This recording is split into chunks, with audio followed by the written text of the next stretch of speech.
Estamos de volta com o programa Direção Espiritual. Boa noite, Christian. Tudo certíssimo por aí? Eu já te cumprimentei hoje, não? Acho que nós gravamos aqui antes, eu não sei o que eu fiz. É que eu tô velho, ele tá sonolento. Se você observar o Christian hoje, inclusive eu vou pedir até que você focalize ele um pouco mais. Ele tá mais sonolento que o normal hoje. Tá quase dormindo. Ele falou que os pernilongos na casa dele já se acostumaram com aquele líquidozinho que a gente põe para queimar, para espantar. Olha só que interessante. Eu não sabia nem que eu ia falar. Quando eu comecei a cantar a música, eu ia falar da proteção de Deus na nossa vida, mas não sabia que iria desembocar nesse discurso todo da proteção que desprotege, do desconforto da estrada, do deserto, como algo essencial à vida humana, irrenunciável, e que nenhuma visão ingênua religiosa pode nos impedir de compreender a vida assim, né? A dificuldade como um processo natural na nossa vida. E aí, olha o texto que eu tinha preparado para hoje, que está em Mateus 10, versículo 34. Não penseis que eu vim trazer paz à terra. Não vim trazer paz, mas sim a espada. De fato, eu vim pôr uma oposição entre o filho e seu pai, a filha e sua mãe, a nora e sua sogra, de maneira especial. Não, brincadeira, não está escrito isso aqui não. E os inimigos serão os próprios familiares.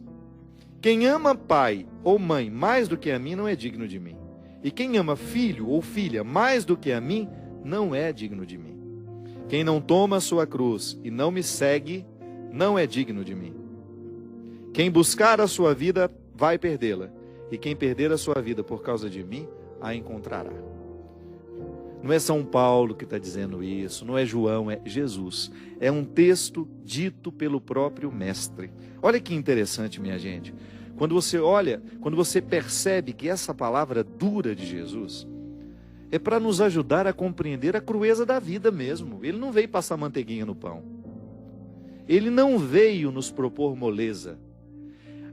O próprio Cristo nos diz que esta espada que ele coloca dentro dos nossos relacionamentos é justamente para nos fazer crescer. É para estabelecer bem os papéis. É a experiência do enfrentamento. Que isso a gente vai viver a vida inteira. Não pense você que sua relação com sua mãe é uma relação bonita, que jamais será questionada. Não, não é assim não. A relação mãe e filha, se você não estabelece esse enfrentamento no momento certo, a paz não chega. Porque fica aquele conflito velado. Não é assim?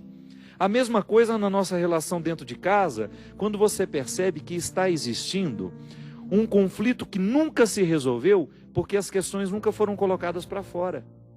A gente nunca teve coragem de colocar na mesa. Eu me lembro direitinho.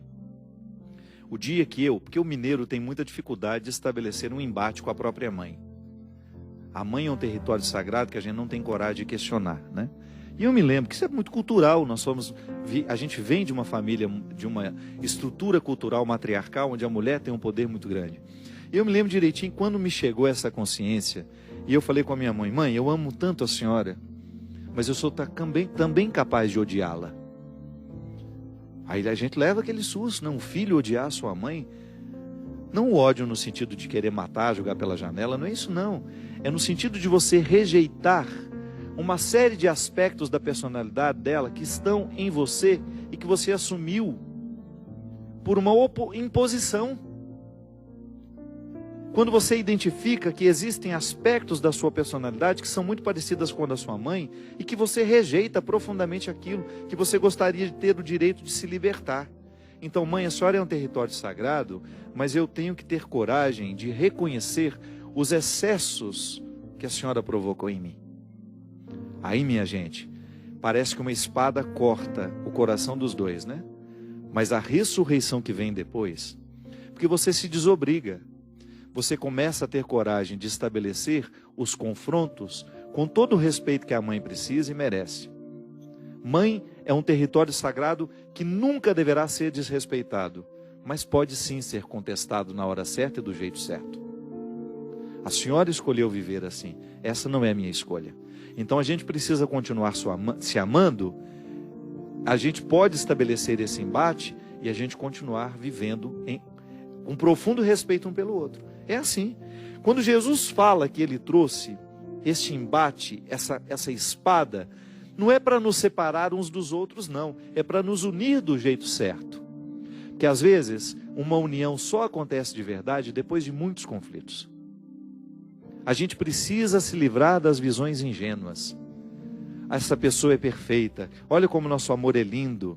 Isso dura 2, 3 anos até que os príncipes retiram as máscaras e você descobre que aquilo não passa de um rinoceronte que tinha uma carinha bonitinha no primeiro momento e é um monstro capaz de pisotear tudo que você tem de mais sagrado. Então, retiramos a visão ingênua dos nossos relacionamentos e aí você começa a ter, de fato, um terreno palpável onde o amor é possível. Sim, pessoas imperfeitas podem sim se amar e estabelecer relacionamentos muito bonitos, muito edificantes, muito interessantes. Mas então eu a partir de agora vou contestar tudo. Não é assim não, seja sábio. Começa a identificar o que na sua vida precisa ser enfrentamento. Muitas situações não se resolvem, é porque a gente não conta para o outro que aquilo nos incomoda. Mas a gente não faz do jeito certo, porque a gente reclama toda hora. Toda hora a gente reclama, a gente grita, mas a gente não faz o enfrentamento. O enfrentamento é quando você marca a hora, lugar, senta todo mundo na mesa, ou senta você e seu marido e fala, olha, sabe isso que você está fazendo? Isso não é justo comigo, não é justo com seus filhos, e se você não tomar uma decisão, nós agiremos. É igual ser agredido, né? Tem gente que vai se acostumando com a agressão, vai se acostumando com a agressão, vai sendo agredida a vida inteira e se acostuma com a condição de vítima. Não é assim. Não pode ser assim. A gente tem que problematizar aquilo que na vida está nos agredindo. Que às vezes a agressão não é um tapa, não é um chute, não. É uma palavra, é um olhar, é uma postura, é um jeito de interpretar. Então, se eu interpreto o outro como um eterno território onde eu posso manifestar todas as minhas iras, onde eu posso despejar todos os meus excessos, e ele se acostuma a ser isso, eu estou agredindo de maneira muito cruel, tão cruel quanto dar um tapa. Então, se a gente não rompe se a gente não estabelece o enfrentamento que vai romper esse processo que nos adoece, é bem provável que a gente morra sem ter tido a possibilidade de pisar na terra prometida que nós podemos alcançar. Aí Jesus continua. Quem ama mais o seu pai e a sua mãe do que a mim não é digno de mim. A gente pode no primeiro momento pensar que Jesus está carente aqui, né? Ele só quer o amor todo para ele. Não, isso também é visão ingênua. Vamos superar essas visões ingênuas. Aqui, o amor que Jesus está falando refere-se à capacidade de nós tomarmos tudo que ele nos ensina e colocar isso muito mais importante como aquilo que meu pai e minha mãe me ensinou. Que meu pai e minha mãe, por serem marcados pelo pecado, me ensina muita coisa errada. Mas me ensina muita coisa errada. Com o próprio exemplo dele dentro de casa. Quantos de nós, você que está me assistindo, pode dizer isso? Quantas coisas erradas na vida você viu dentro da sua casa? E não precisa ir muito longe para ver a perdição do mundo. Às vezes está ali dentro, com uma falta de testemunho, com uma falta de honestidade, com uma falta de verdade. Os vícios que nós criticamos tanto dentro, que estão presentes pelo mundo afora, às vezes estão aqui dentro da nossa casa, do nosso lado, sendo promovidos por pessoas que nos amam e dando o exemplo aos filhos que estão crescendo. Os nossos lares precisam de conversão sim, minha gente. Então quando Jesus fala, quem ama mais o seu pai e sua mãe do que a mim, não é digno do meu reino. Por quê? Porque não pode chegar ao reino aquele que não está convencido, tocado, modificado pela mente de Cristo. É cristianismo. É a mente de Cristo na minha, é o pensar de Cristo no meu. Mas isso parece uma dependência horrível, é? Se você quiser olhar como uma dependência, mas é uma dependência que só me faz bem, porque não tem uma palavra de Jesus, não tem um só conselho que ele tenha deixado que se oponha à minha felicidade. Já vasculhei esse evangelho, já vasculhei todas as palavras de Jesus, todos os encontros que ele teve com essas pessoas, tudo que ele falou, tudo que ele viveu. Nada, absolutamente nada é contraditório, se opõe à minha vocação de alcançar a terra prometida. Porque Jesus não me coloca numa redoma, ele não me coloca numa compreensão ingênua de que Deus fará tudo por mim, em nenhum momento ele fala disso.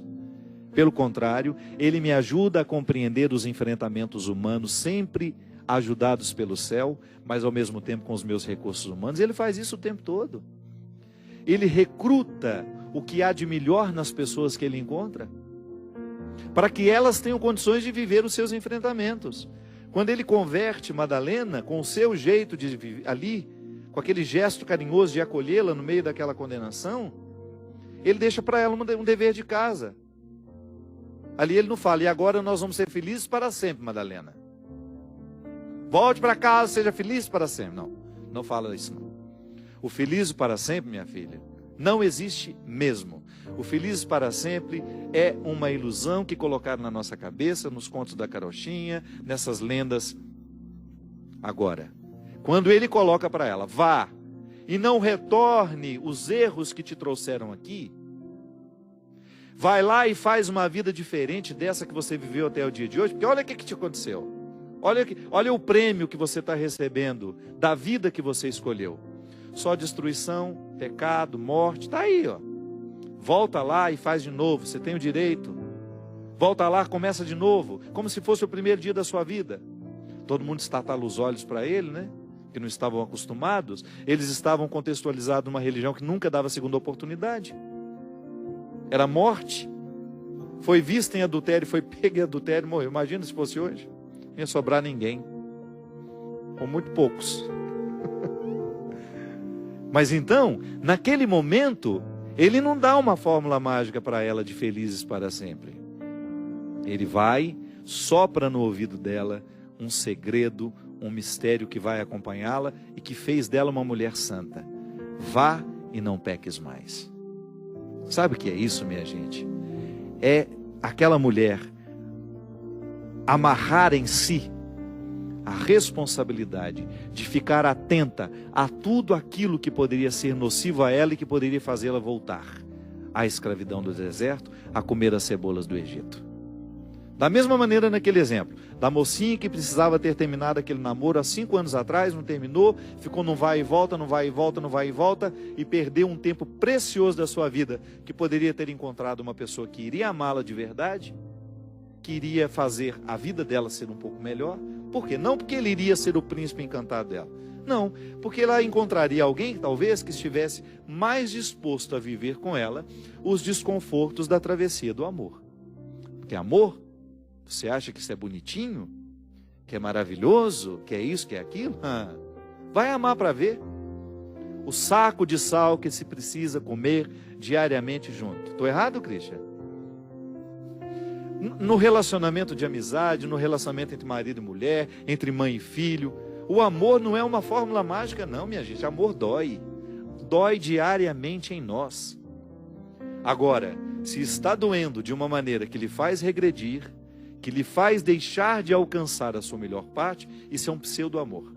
O amor que realmente vale a pena é aquele que você identifica no seu dia a dia como uma dor suportável que lhe põe a caminho da sua terra prometida. Então, por isso, aquele que não é capaz de incorporar na sua mente o meu pensamento, a minha palavra, jamais será digno deste reino. Então, sem enrolação, sem embromação. Então, eu preciso sim permitir que os ensinamentos do meu pai, da minha mãe, passem pelo crivo. O que eles me ensinaram é cristão? Então eu guardo. O que eles me ensinaram não é cristão? Ainda que seja o meu pai, uma pessoa sagrada na minha vida, eu jogo fora. E foi isso que eu precisei fazer num determinado momento da minha vida, com muito respeito, começar a rejeitar tudo aquilo que eu havia aprendido dentro da minha casa, que não me favorecia a avançar na direção da minha terra prometida. Sabe aquelas coisas enraizadas numa família, que vão sendo transmitidas de pai para o filho, do irmão para o outro irmão, aquele jeito de pensar, que muitas vezes nos coloca numa preguiça existencial, num estado de vítima, que depois, quando você começa a galgar uns territórios que antes você começa a rejeitar, terrível. Eu não quero isso para mim, minha gente. A vida pode ser muito mais. Eu não quero desperdiçar a minha vida lamentando.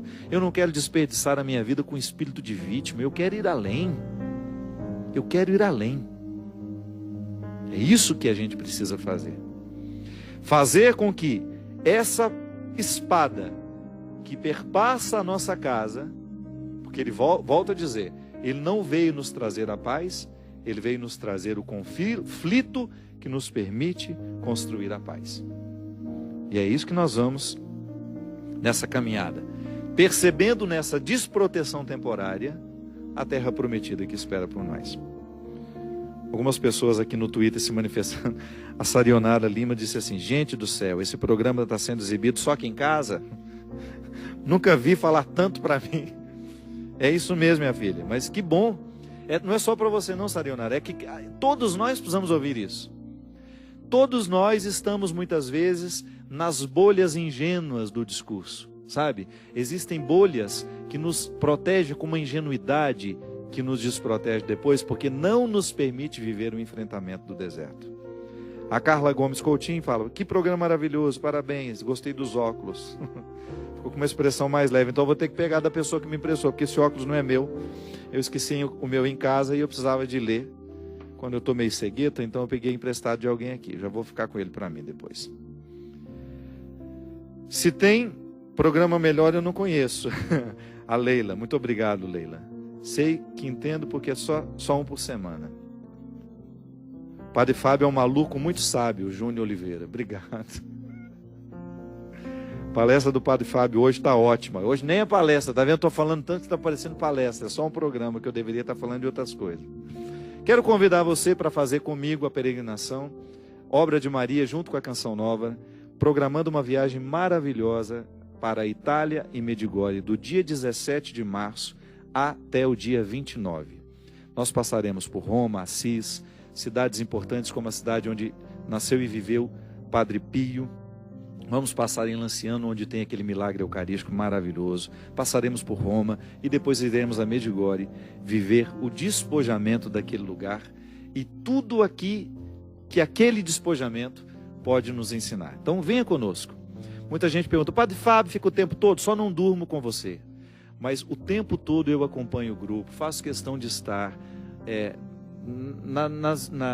nas oportunidades. Você que já peregrinou comigo sabe. Algumas pessoas ficam querendo saber detalhes, né? Que horas eu vou me levantar? Não, isso a gente não... Venha para a peregrinação, desejoso de fazer uma experiência bonita através dessa viagem. É o que a gente pretende. Fazer avançar o nosso processo de fé. Veja bem, eu já tinha escolhido aquela passagem bíblica, porque uma pessoa também havia me mandado, o Sérgio, que é lá da Paraíba, ele havia me mandado uma questão que envolve isso. Padre Fábio, boa noite. De uns dias para cá eu tenho tido uma visão em relação a toda essa maldade existente que há no mundo. Até um tempo atrás eu costumava pensar que tudo isso era fruto do pecado de Adão e Eva. E ultimamente eu venho entendendo que o pecado não veio por meio de Adão e Eva, mas sim lá no céu, quando o anjo Lúcifer se rebelou contra Deus e foi expulso do paraíso. E esses anjos estão aqui entre nós espalhando o mal. Então, como posso compreender, padre? Foi Deus quem errou? Por que com todo o seu poder permitiu que antes do homem o pecado, a traição estivesse entre os seus anjos? Que poder é esse do demônio? Que até a Bíblia, Jesus diz que não veio trazer a paz, mas sim a espada. Por favor, padre, eu preciso de uma orientação. Sérgio, muito inteligente a sua questão. Realmente, quando você pensa que Lúcifer é o anjo da luz, né, que se rebela contra Deus porque ele queria ser como Deus, isso antecede realmente a experiência, sei lá, porque a gente não pode contextualizar no tempo, né? Mas de maneira a compreender pela Sagrada Escritura, você tem então um Adão e Eva, digamos assim, depois dessa experiência do anjo decaído, né? Porque se lá está a serpente que materializa essa presença do mal do mundo, inclusive, tadinha, é uma injustiça, né? Eu fico pensando que para as cobras, né? Que é uma criatura que tem o seu papel no mundo, às vezes a gente mata uma cobra tão justificado, né? Essa cobra pode me fazer mal. Sim, gente, tá aí. O mito presente, né? Essa narração, vou falar mito, não se pode confundir você, né? Essa narração que está em Gênesis, colocando a serpente como aquela que representa o mal e seduzindo Adão e Eva, é como se houvesse realmente uma ação que antecedesse este pecado. O mal já estava presente no mundo. E ali, meu filho, a gente não pode ficar perdendo muito tempo em querer compreender a origem do mal. Porque é como você querer enxugar o gelo. Aí não chega a nenhum resultado. Você vai enxugando, ele vai brotando água, vai brotando água. O importante é a gente conviver com essa compreensão de que o mal está presente no mundo. E que o pecado, essa experiência que nós identificamos em Adão e Eva como algo que vai gerar para nós, é um erro que gera consequência, é um erro que gera uma herança, isso é, eu estou marcado pelo pecado porque eu sou um filho de Adão. Tudo isso é resolvido no momento em que o Cristo assume este pecado e o redime, através do mistério da encarnação, da sua morte, da sua ressurreição. Então, nós começamos a resolver o conflito assim.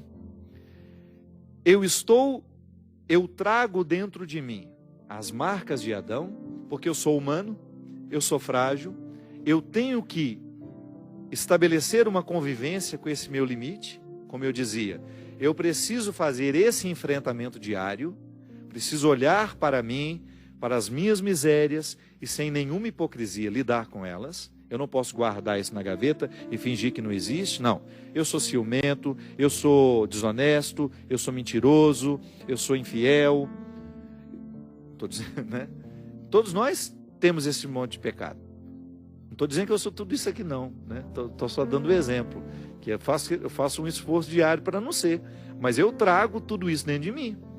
É só você permitir dar corda aos seus desequilíbrios e você vai ver onde você vai.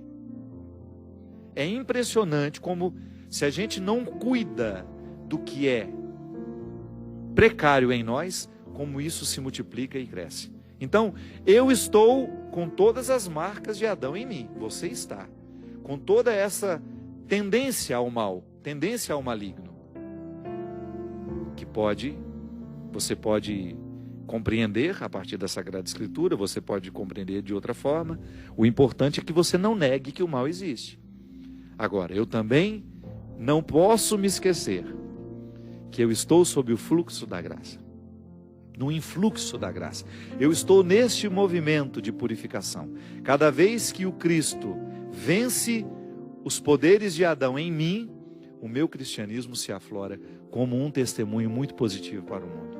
Então eu tenho como uma possibilidade lidar através dos meus enfrentamentos com as minhas questões adâmicas e transformar tudo isso que é miserável em mim em realidades bonitas que me fazem semelhantes ao Cristo. Então o caso não está perdido, né? Nós estamos sempre com a possibilidade de sermos beneficiados pela ação graciosa de Cristo em mim, em você, que nos salva diariamente de tudo aquilo que nos faz perder. Perder a vida, perder a beleza das coisas. Deus nos salva diariamente através de Cristo. Sua missão específica é essa. Sempre que nós enfrentamos aquilo que está nos jogando para baixo, e que com coragem a gente vai falar, é verdade, eu não preciso retornar às cebolas do Egito. Deus está me preparando algo muito melhor. Então, enfrente a vida como ela merece ser enfrentada. Enfrente os seus desconfortos. Enfrente as pessoas que lhe fazem cada vez mais regressar ao território da escravidão. Não tenha medo de tudo isso. Enfrente, porque deste enfrentamento pode ter certeza que você vai ser beneficiado deste enfrentamento. Nascerá muita ressurreição. Que Deus lhe abençoe sempre mais. Que Ele derrame sobre o nosso coração essa coragem para que a gente possa enfrentar tudo aquilo que em nós é pecaminoso, é precário. Ele que é Pai, Filho e Espírito Santo. Amém. Até a semana que vem, se Deus quiser. Sinto essa mão que comigo está quando não tenho forças. É a mão que que vem me levantar quando chegam as provas. Foi essa mão que ajudou Moisés a dividir o mar em dois. É a mesma que hoje me acompanha, a mão de Deus. É a que me sustenta quando eu vou cair, é a que me dá forças para resistir, a que me alcança, que nunca falha, me move com poder. É a que me sustenta quando eu vou cair, é a que me dá forças para resistir, a que me alcança, que nunca falha, me move com poder, a mão de Deus.